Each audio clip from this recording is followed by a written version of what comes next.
আমি যখন বিয়ে করি, আমার শ্বশুর বাড়ি ঢাকার আজিমপুরে, ইরাকি মাঠের সাথে, অভিজাত, মানে খুব দামি জায়গা। তখনই কোটি টাকার উপরে জায়গার কাঠা। আমি যখন বিয়ে করছি 17-18 বছর আগের কথা বলছি, কোটি টাকার মতো জায়গার কাঠা।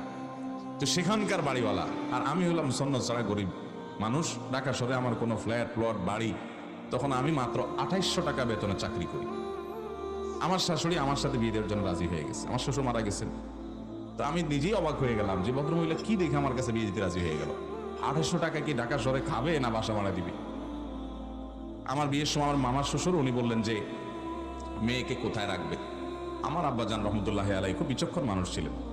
তো আব্বাজান বললেন যে আমার ছেলে যেখানে থাকবে আপনার মেয়ে সেখানে থাকবে। আমার ছেলে যদি ওই রাঙ্গামাটি জঙ্গলে চলে যায় তো আপনার মেয়ে সেখানে যাইতে হবে। তো আমার আব্বার কথা শুনে ওনারা রাজি হয়ে গেছে।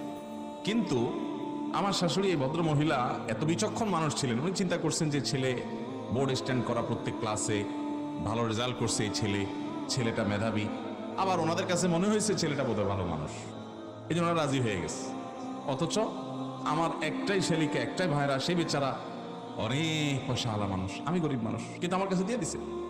আলহামদুলিল্লাহ, তাদের মেয়ে দুঃখে নেই, সুখে আছে আলহামদুলিল্লাহ। এটা আমি অন্তত বলতে পারি।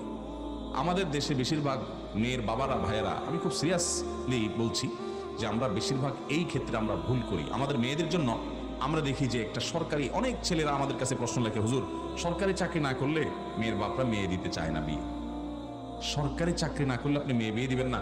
সরকারি চাকরি করে কয় টাকা পাবে সে চুরি করা ছাড়া তো তার উপায় খুব বেশি একটা নাই। সরকারি চাকরি করে চুরি করা ছাড়া পয়সা করার কোনো পথ আছে? কেমনে আমার বুঝান, কয় টাকা বেতন পাবে? সে বরং ব্যবসা বাণিজ্য করলে আজকের গরিব কালকের ধনী হতে পারে ইনশাআল্লাহ, কিন্তু সরকারি চাকরি যদি সে করে ধনী হওয়ার কোনো পথই তো খোলা নেই। আছে?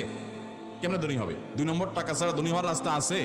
তাহলে আপনি জেনে শুনে আপনার ছেলেকে, আপনার মেয়েকে হয় একটা, আমি বলছি না যে সরকারি চাকরি করলে সবাই অসৎ হয়, খবরদার, ভুল বুঝবেন না। আমি ব্যক্তিগতভাবে এরকম বহু সরকারি কর্মকর্তাকে চিনি, আমার সাথে বন্ধুত্বপূর্ণ সম্পর্ক আছে, অনেক বড় বড় পদ হোল্ড করেন, কিন্তু তারা সম্পূর্ণ সৎ আলহামদুলিল্লাহ। আমি বলছি যদি টাকা, আমি বলছি এটা যে যদি টাকাই আপনার উদ্দেশ্য হয় তাহলে সরকারি চাকরি দেখবেন কেন? আপনি দেখবেন সৎ যদি সরকারি চাকরিও করে আলহামদুলিল্লাহ, সৎ লোকটা যদি বেসরকারি চাকরি করে তাও আলহামদুলিল্লাহ, সৎ লোকটা যদি এমনকি বেকারও হয় তবু আলহামদুলিল্লাহ।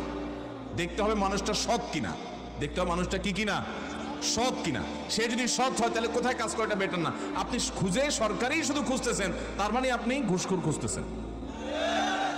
আপনি খুঁজে খুঁজে শুধু সরকারি চাকরি দেখে দিবেন, এর মানে আপনি ঘুষখোর খুঁজতেছেন। আত্মসম্মান বলতে কিছু থাকা উচিত, আত্মমর্যাদা বলতে কিছু থাকা উচিত, যে আমার মেয়েটা একটা সৎ ছেলের সাথে জীবন যাপন করবে, যে ছেলেটা কখনো হারামের কাছে যাবে না। চেষ্টা করবেন তো মেয়ের বাবারা ইনশাআল্লাহ। যে ভাই প্রশ্ন করেছেন, যে ড্রাইভার ভাই, তার মনের কষ্ট, তিনি নিজে অবৈধ সম্পর্ক করেন নাই, মেয়েটা ভালো জানতে পেরে পারিবারিকভাবে বিয়ের প্রস্তাব নিয়ে গেছেন।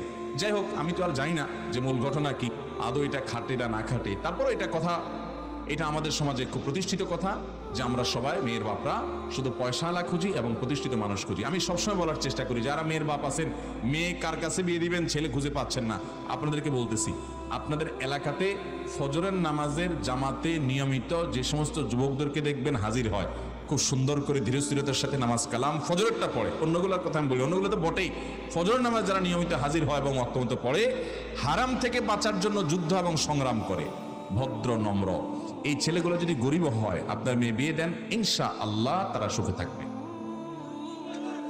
আল্লাহ তাআলা আমাদের মেয়ের বাবাদের সুমতি দান করুক।